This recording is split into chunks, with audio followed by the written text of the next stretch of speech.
मुख्तार अंसारी की viscera report पर Samajwadi party नेता अफजल अंसारी ने कहा, पोस्टमार्टम और विसरा किसने किया, घटना की एफआईआर किसने दर्ज की और इसकी जांच कौन कर रहा।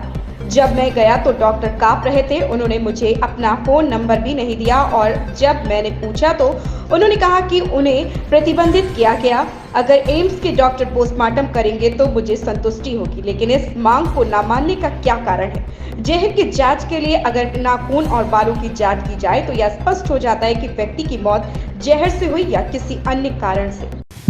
सांसद जी, अभी विसरा रिपोर्ट का आया है जो न्यायिक जांच चल रही थी इसको कि विसरा रिपोर्ट में मतलब जहर नहीं है। पोस्टमार्टम रिपोर्ट किसने किया पोस्टमार्टम, और विसरा किसने किया, घटना की एफआईआर किसने लिखाई, घटना की जांच कौन कर रहा है।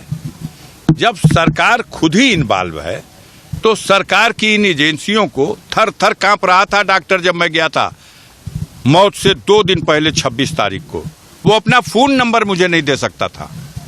मैंने कहा फोन नंबर दे दो ताकि मैं खैरियत पूछ लूंगा, तो उसने कहा प्रतिबंधित किया गया है मुझको।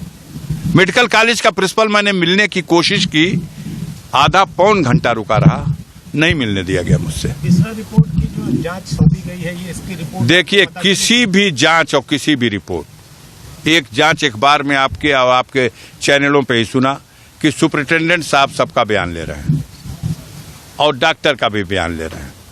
फिर एक जांच पता चला कि वहां के मजिस्ट्रेट साहब कर रहे हैं। मालूम हुआ कि ऐसी जांच कोई भी जो जुडिशियल कस्टडी में मौत होती है, चाहे बांदा में मुख्तार अंसारी की हुई हो या कहीं भी किसी तरह की हुई हो, उसकी मजिस्ट्रियल जांच होती है।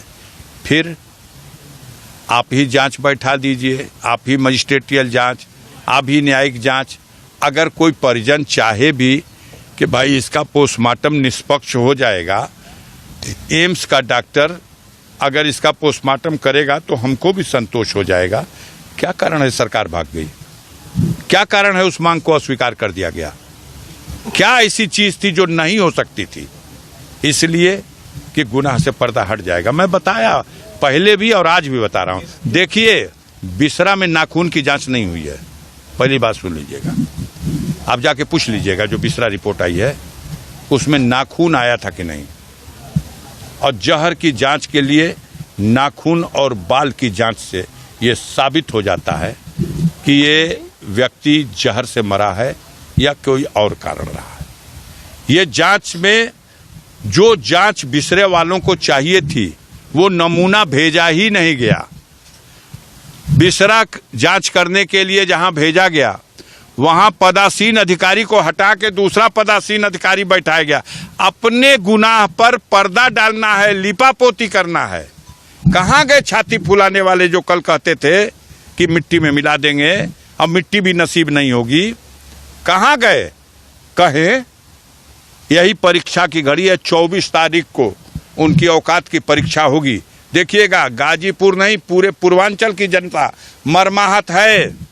जो गरीब समाज के लोग किसी भुलावे में, किसी बहकावे में, किसी अपनी जाति बिरादरी के नेता के उकसावे में भारतीय जनता पार्टी की तरफ सोच भी रहे थे, अब वो पूरा का पूरा समाज थूक रहा है।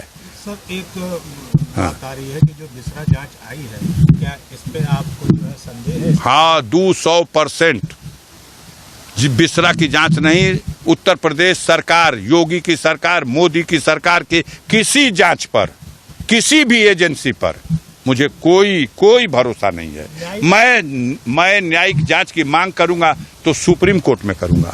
माननीय सर्वोच्च न्यायालय में मुख्तार के बेटे ने याचिका कर रखी है। माननीय उच्च न्यायालय इलाहाबाद ने मुख्तार की पत्नी की याचिका पर ऑलरेडी आदेश दे रखा है और डीजीपी उत्तर प्रदेश को इसकी रिस्पॉन्सिबिलिटी दी है कि मुख्तार के जीवन की रक्षा की जाए। मुख्तार के बेटे की याचिका पर सुप्रीम कोर्ट ने जवाब मांगा और उत्तर प्रदेश सरकार की तरफ से हलफनामा दाखिल करके उन्होंने जवाब दिया है कि उनके सुरक्षा का पुख्ता इंतजाम है। सुप्रीम कोर्ट ने आदेश किया है कि उनके इलाज के लिए माकूल से माकूल प्रबंध किया जाए, समीक्षा करके कोई कमी हो तो वो दूर किया जाए। और ये भी कहा है कि चुनाव बीत जाने के बाद मैं इस विषय पर सुनवाई करूंगा और इस बीच में कोई अनहोनी नहीं होनी चाहिए। उसके बाद भी यह अनहोनी हुई।